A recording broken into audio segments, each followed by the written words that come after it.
भक्तों, सावन के महीने में भगवान शिव की पूजा पाठ का विशेष महत्व रहता है और भक्तों सावन का पहला सोमवार 14 जुलाई को पड़ रहा है। इस माह में भोलेनाथ की कृपा प्राप्त करने के लिए व्रत रखते हैं, कांवड़ यात्रा पर जाते हैं, शिवलिंग को विशेष रूप से सजाते हैं और कई तरह के जतन करते हैं। सभी का मकसद शिव जी को खुश करना हो आता है। भक्तों, कहा जाता है इस महीने जो व्यक्ति शिवजी को प्रसन्न कर देता है उसकी हर मनोकामना पूर्ण होती है। मित्रों, बहुत से लोगों की यह शिकायत रहती है कि उनके घर में अचानक सब उल्टा पुल्टा होने लगा है, जैसे हर काम बनते बनते बिगड़ जाते, कोई भी काम उनकी इच्छा के अनुसार नहीं हो रहा। घर का माहौल इतना नकारात्मक हो गया है कि अपने ही घर में एक अलग से घुटन महसूस होती है और आप इन सब से छुटकारा चाहते हैं। आपका मन नहीं लगता है किसी भी काम में, आपको बुरे ख्याल आते, दिन भर टेंशन बनी रहती है, फिर चाहे वह परिवार को लेकर हो या अपने धंधे संबंधी परेशानी, आपको बस जरूरत है सुबह के समय में यह शब्द बोलने की। मित्रों, कौन है जो भोलेनाथ की कृपा पाना चाहता हो? अगर आप भी महादेव की कृपा पाना चाहते हैं तो कमेंट में जरूर लिखें हर हर महादेव, जय भोलेनाथ। मित्रों, भोलेनाथ के लिए एक लाइक तो जरूर बनता है। ओम नमः शिवाय, जय भोलेनाथ, जय महाकाल। मित्रों, वैसे तो भोलेनाथ सिर्फ पूजा पाठ से और सच्चे मन से जल अर्पित करने से ही प्रसन्न हो जाते हैं और भक्तों को अपना चमत्कार दिखाते हैं, लेकिन मित्र, आज हम आपको बताएंगे कि रोज सुबह उठते ही आपको बस यह शब्द बोलने हैं और इससे जो भी आपकी इच्छा है वह जरूर पूरी होगी। भगवान शिव आप पर प्रसन्न हो उसके लिए बस आपको यह शब्द बोलने हैं और बिना पूजा पाठ के भी आपको इतना फल प्राप्त होगा कि जिसकी आप कल्पना तक भी नहीं कर पाएंगे। लेकिन मित्रों, उससे पहले आपसे रिक्वेस्ट करते हैं कि वीडियो को लाइक जरूर करिएगा, दोस्तों को शेयर कर दीजिएगा और अगर आपने अभी तक चैनल को सब्सक्राइब नहीं किया है तो चैनल को सब्सक्राइब करके बेल आइकन जरूर दबाइए। मित्रों, भोलेनाथ और महागौरी सदैव अपने भक्तों पर कृपा बरसाते हैं। इन दोनों में से अगर आप किसी एक को भी खुश कर लेते हैं तो आपको वही लाभ मिलेगा जो आप अपने जीवन में चाहते। सुबह के समय यहाँ बताए जाने वाले शब्द जरूर बोले। अगर आप एक विद्यार्थी हैं, छोटे बच्चे हैं, तो भी आप इस उपाय को कर सकते हैं। सिर्फ घर के बड़ों को ही नहीं, घर के बच्चों तक को भी यह उपाय करना चाहिए, क्योंकि भक्तों, इससे आपका मानसिक विकास इतना मजबूत होगा कि आपको अपनी परीक्षा में सफलता मिलेगी। और घर की स्त्रियां भी इस उपाय को जरूर करें। आपको सुबह से और सिर्फ यह शब्द बोलने हैं और इसके लिए आपको नहाने की भी करने की जरूरत नहीं है। वक्त हर उपाय में भगवान से जुड़े हर काम में आपको स्वच्छता का ख्याल रखना पड़ता है और स्नान करके साफ सुथरे कपड़े धारण करने होते हैं और इसके बाद ही आप उपाय कर सकते हैं। लेकिन आज हम प्राचीन ज्ञान यूट्यूब चैनल के माध्यम से आपको बताने वाले हैं का जवाब है सिर्फ दो शब्द जो आपको सुबह के समय बोलने हैं। अगर स्त्रियां यह उपाय करती है, घर में कोई नई नवेली दुल्हन है, वह सुबह के समय यह शब्द बोलते हैं तो आपके यहाँ उत्तम संतान जन्म लेगी और आपके घर के लिए बहुत ही भाग्यशाली सिद्ध, आपका वैवाहिक जीवन बहुत अच्छा हो जाएगा। इतना शुभ फल आपको मिलेगा जिसकी आप कल्पना भी नहीं कर सकते। इसी तरह बड़े बुजुर्ग दीर्घायु और अच्छे स्वास्थ्य के लिए और व्यापारी वर्ग अपने व्यापार को बढ़ाने के लिए इस उपाय को कर सकते हैं। और भक्तों, अगर कोई व्यक्ति अपने जीवन को उत्तम पढ़ने के लिए और किसी इच्छा की पूर्ति के लिए कोई उपाय चाहता है तो वह इस इच्छा पूर्ति शब्दों का जप सुबह के समय जरूर करें। निश्चित तौर पर आपको भोलेनाथ की कृपा जरूर मिलेगी। भगवान शंकर का आशीर्वाद उस व्यक्ति को प्राप्त होता है और आपके जीवन में हर तरह की सफलता आपको मिलती है। मित्रों, आपको करना बस यह है कि सुबह उठकर सबसे पहले देवताओं का ध्यान करना चाहिए। उसके अलावा आपको अपने दिन की शुरुआत देवताओं की पूजा पाठ से ही करनी चाहिए ताकि आपको उसका सही और शुभ फल मिले और आपको आपके जीवन के अंदर अच्छे काम देखने को मिले। आपको सुबह दोनों हाथ जोड़कर यह शब्द बोलने हैं, जो कुछ इस तरह है। इस मंत्र के जप से आपकी कुंडली में भी अगर कोई दोष है तो उसमें भी कमी आती है। इसके अलावा अपने दोनों हाथों की हथेलियों को जोड़कर इस मंत्र का जप करना चाहिए। मंत्र है, कर आग्रह बसते लक्ष्मी सरस्वती करूं तो गोविंद प्रभात देकर दर्शन में। आप चाहे तो दोनों में से कोई एक उपाय भी कर सकते हैं और चाहे तो दोनों उपाय भी कर सकते हैं। इसका अर्थ है, हाथ के अग्रभाग में मां लक्ष्मी, मध्य में सरस्वती तथा मूल में गोविंद का वास होता है और वह हमारे सारे कार्य बनाते हैं। इसी तरह हमें अपनी सुबह की शुरुआत करनी चाहिए ताकि हमारा समय अच्छा बीतेगा। इस दिन यानी 14 जुलाई सावन सोमवार पर बहुत सारे विशेष शुभ योग का निर्माण हो रहा है। दोस्तों, कई ग्रह नक्षत्र का एक साथ मिलन होने के कारण इस दिन कई सारे राजयोग सिद्धि का भी निर्माण हो रहा है और इस दिन ब्रह्माना योग बन रहा है और सिद्ध नामक योग भी बनेगा। दोस्तों, भगवान शिव शंभू को सावन सोमवार का महीना बहुत ही प्रिय है और इस दिन अगर आप यह एक चीज खा लेते हैं तो पूरे साल आपको पैसों की किल्लत नहीं झेलनी पड़ेगी। जीवन में खूब धन संपदा आएगी और भोलेनाथ की कृपा आपके ऊपर सदैव बरसती रहते। इस दिन आप कुछ करें या न करें,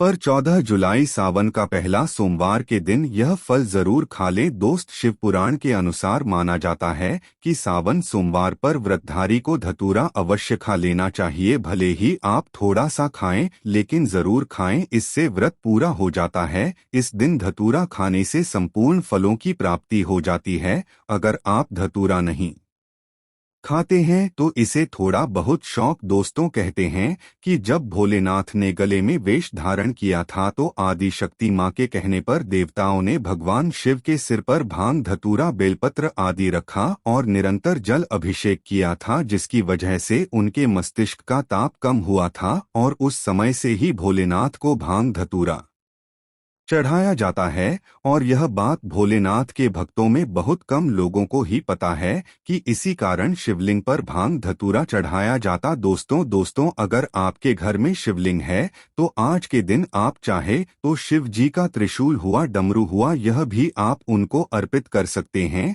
शिव के डमरू की दमदम की ध्वनि मंगल गुरु से संबंधित होती है, क्योंकि चंद्रमा उनके मस्तक पर विराजमान होकर अपनी क्रांति से अनंत आकाश में जटाधारी महामृत्युंजय को प्रसन्न करता है और बौद्ध आदि ग्रह है इसमें संभव से सहायक होते हैं। तो यह आज के दिन डमरू अर्पित करें। भोले बाबा का डमरू आप धारण कर सकते हैं। अभिमंत्रित करके आप अपने शरीर पर छोटा सा चांदी का डमरू था करें। आज मैं आप लोगों को बेल पत्र संबंधित जानकारी बताऊंगा। सावन के पवित्र महीने में जो बेल पत्र होता है वह गंगाजल से भी ज्यादा पवित्र हो जाता है। आज के इस वीडियो में हम जानेंगे शिवलिंग पर बेलपत्र खाने के फायदे और वास्तव में जब आप शिवलिंग पर बेलपत्र चढ़ाते हैं तो वह बेलपत्र कोई साधारण बेलपत्र नहीं रह जाता, तो साक्षात भगवान शंकर जी का प्रसाद बन जाता है। देखिए, साक्षात सावन का महीना चल रहा है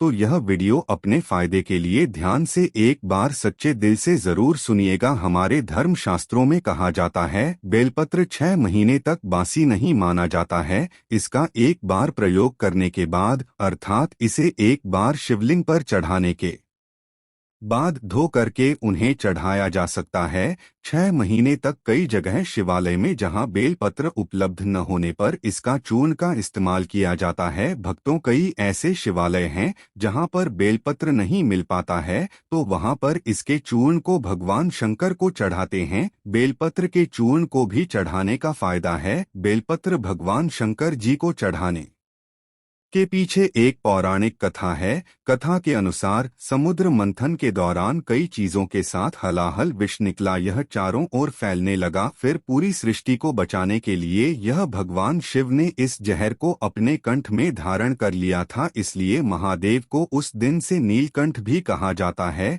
विष के प्रभाव से भगवान शिव के शरीर में तापमान बढ़ने लगा, जिसकी वजह से आसपास का वातावरण जलने लगा। और उस समय एक वैद्य से देवी देवताओं ने सलाह दी, तो देवी देवताओं ने जब उस वैद्य से सलाह ली तो उस वैद्य नहीं बोला कि आप उन्हें बेल के पत्ते खाने के लिए दे। भगवान शिव को बेलपत्र खिलाया और जल से स्नान कराया। इसके बाद भगवान शिव के शरीर में जो उत्पन्न गर्मी शांत होने लगी। तभी से भगवान शंकर जी को बेलपत्र चढ़ाने की परंपरा है। भक्तों, शिवलिंग पर बेलपत्र अर्पित करने के बाद हमें जल जरूर चढ़ाना चाहिए। इससे भगवान शिव को शीतलता मिलती है और उनका हमें आशीर्वाद प्राप्त होता है। हमेशा ध्यान रखना, 3 पत्ती वाले ही बेलपत्र चढ़ाने चाहिए। जिस तरह बेलपत्र की पत्तियां चिकनी हो उसी तरफ से शिवलिंग पर आपको चढ़ाना चाहिए। इस बात का आपको विशेष ध्यान रखना चाहिए। और कटे फटे बेलपत्र कभी भगवान शंकर को चढ़ाने नहीं चाहिए। इसके पीछे भी एक कथा है, क्योंकि जब भगवान शंकर जी ने जब गणेश जी का शीश खंडन किया, तभी से भगवान शंकर जी ने संकल्प लिया था कि कभी भी मुझे खंडित चीज नहीं चढ़ाई जाएगी। तब से भगवान शंकर जी को कभी भी कोई खंडित वस्तुओं, खंडित पदार्थों, खंडित बेलपत्र हो भूल से भी नहीं चढ़ाए जाते हैं। भक्तों, शिवलिंग पर अगर प्रतिदिन बेलपत्र चढ़ाए जाए तो सभी प्रकार की समस्याएं दूर होती है। भगवान शंकर जी के भक्तों को कभी भी पैसों की समस्या नहीं रहती। बेलपत्र को अपने धन रखने के स्थान या तिजोरी में रखने से बरकत आती। तो यह वीडियो को ध्यान से सुनना।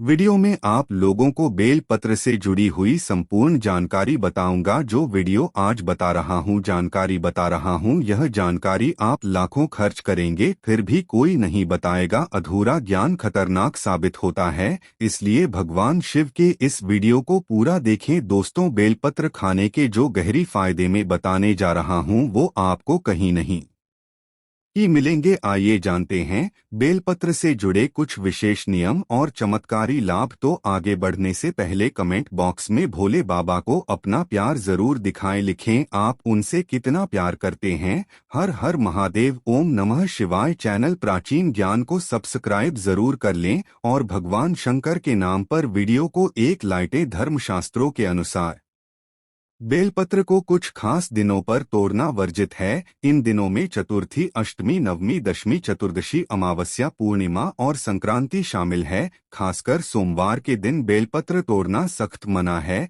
ऐसी मान्यता है कि सोमवार को भगवान शिव स्वयं बेल वृक्ष में विराजमान होते हैं, इसलिए सावन के सोमवार या सोमवार से पहले ही बेलपत्र घर में लाकर तैयार रख लेना चाहिए। इसके अलावा दोपहर के बाद भी बेलपत्र नहीं तोड़ना चाहिए, ऐसा करने से पाप लगता है। बेलपत्र के पूरे वृक्ष में दिव्य शक्तियां निवास करती। माना जाता है कि इसकी जड़ों में ब्रह्मा जी, तने के मध्य भाग में भगवान विष्णु और सारी पत्तियों में मां पार्वती यानी महाशक्ति का वास होता है। स्कंद पुराण के अनुसार बेलपत्र की उत्पत्ति माता पार्वती के पसीने की बूंदों से हुई थी, जो मध्यांचल पर्वत पर गिरी थी। उन बूंदों से उगा पौधा ही पवित्र बेल वृक्ष बना। अब बात करते हैं शिवलिंग पर चढ़ाए गए बेल पत्र को प्रसाद रूप में ग्रहण करने के अद्भुत लाभों की।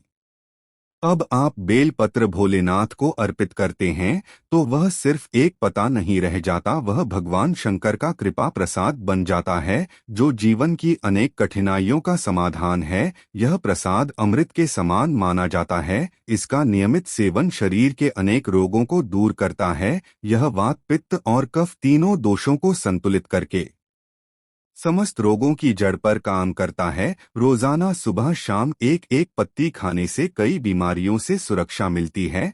यह प्रसाद शरीर से पापों को नष्ट करने की अद्वितीय क्षमता रखता है। अनजाने में हुई गौ हत्या जैसे गंभीर पाप के प्रभाव को कम करने के लिए लगातार 2 महीने तक इसका सेवन अत्यंत लाभकारी माना गया है। जो लोग मांस, मदिरा या अन्य तामसिक पदार्थों का सेवन करते हैं, उनके शरीर की अशुद्धता को दूर करने में यह प्रसाद बहुत प्रभावी है। रोजाना 3 पत्तियां सुबह और शाम को खाने से शरीर की तामसिक का समाप्त होकर शुद्धि होती है। बेलपत्र प्रसाद का नियमित सेवन दुर्भाग्य को सौभाग्य में बदलने की शक्ति रखता है। यह किस्मत चमकाने और तकदीर बदलने में सहायक सिद्ध होता है। आयुर्वेद के अनुसार यह रक्त को शुद्ध करता है और रक्त संबंधी समस्याओं में बहुत फायदेमंद है। शुरुआत एक पट्टी से करें और धीरे धीरे संख्या बढ़ाकर 5 तक ले जाएं। यह शरीर को अंदर से शुद्ध करता है, पितृदोष, नजर दोष या किसी भी प्रकार के ग्रह दोष से मुक्ति दिलाने में सक्षम है। लगातार 1 महीने तक शिवलिंग पर चढ़ा बेलपत्र खाने से मनोकामनाएं पूरी होने की संभावना बढ़ जाती है। मन भक्ति में लगता है और शांत रहता है। चिड़चिड़ापन, छोटी छोटी बातों पर गुस्सा आना कम हो जाता है। सांसारिक भोगों और मुंह से मन हटने लगता है। ऐसी मान्यता भी है कि 6 महीने तक निरंतर शिवलिंग पर चढ़ा बेलपत्र खा आने से व्यक्ति को भूत, भविष्य और वर्तमान देखने की सिद्धि प्राप्त हो सकती है। हालांकि इसका उपयोग किसी के हित के लिए नहीं करना चाहिए। यह किसी भी साधना को सफल बनाने और मंत्र सिद्धि में अद्भुत सहायक है। अगर बच्चा बात न माने, पढ़ाई में मन न लगे या बहुत चंचल हो तो लगातार 4 सोमवार तक शिवलिंग पर चढ़ा बेलपत्र उसके मस्तक पर रखें। ऐसा करने से बच्चे का विकास अच्छा होता है, वह शांत और भोला बनता है। बेलपत्र उठाते समय भगवान शिव से बच्चे का नाम लेकर प्रार्थना जरूर करें। 9 ग्रहों की पीड़ा, विशेषकर शनि, राहु, केतु जैसे नीच ग्रहों के कुप्रभाव से राहत पाने के लिए नियमित शिवलिंग पर चढ़ा बेलपत्र खाना अत्यंत प्रभावी उपाय है। 1 महीने तक रोजाना 5 पत्तियां खाने से ग्रहों की पीड़ा शांत होने लगती है। यज्ञ हवन के बाद भी जो पीड़ा दूर न हो, उसमें यह कारगर साबित हो सकता है। यदि किसी देवी देवता की कुदृष्टि या कुल देवता की पीड़ा से परेशान है, जिससे बुखार या अचानक रोग हो सकते हैं, तो इस प्रसाद के सेवन से लाभ मिलता है। यह शारीरिक कष्टों को दूर करता है। नियमित सेवन से शरीर सिद्ध होता है, वाणी में सिद्धि आती है और व्यक्तित्व में तेज बढ़ता है। पेट से जुड़ी समस्याएं जैसे कब्ज, गैस, दर्द आदि दूर करने में यह बहुत लाभकारी है। यह पाचन तंत्र को मजबूत बनाता है। दोस्तों, ये उपाय मैं स्वयं प्राचीन ज्ञान के अनुसार बता रहा हूँ।